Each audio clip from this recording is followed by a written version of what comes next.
என்று சரி பார்த்தாரின் பெருமானாகிய மாயக்கண்ணே தாய் சொல்லை தட்டாமல் மாடுகளை எல்லாம் பற்றிக்கொண்டு எங்கே வருகின்றார் தெரியுமா? கங்கா நதி கரையோரம் கைலாய மலை அடிவாரத்திலே வந்து மாடுகளை மேயவிட்டு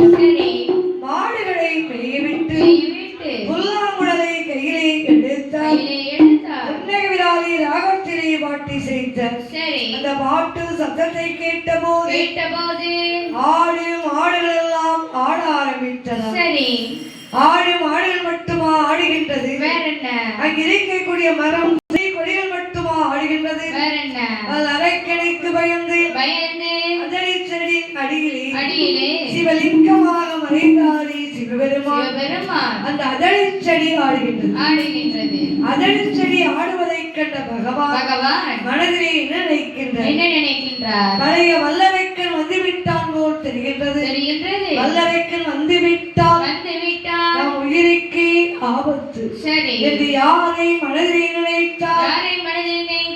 மயக்கக்கூடிய நேரத்தில் அங்கே சீங்கூழல்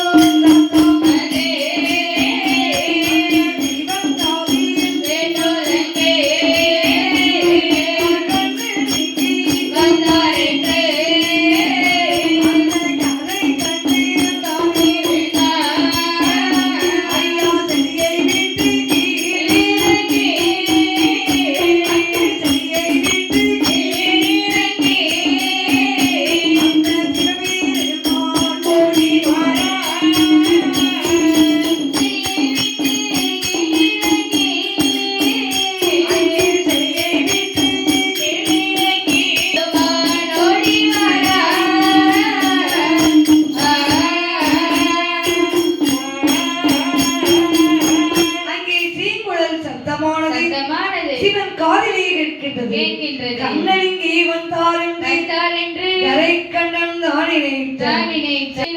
சிவபெருமான் ஓடோடி வருகின்றார்.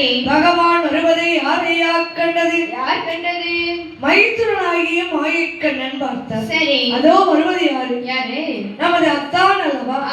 இப்படி தலைவிதி கோலமாக வருகின்றாரே என் பெருமான் இணையாக இருக்கின்றார். ஐயா சிவபெருமான் அங்கே வெண்ணீரா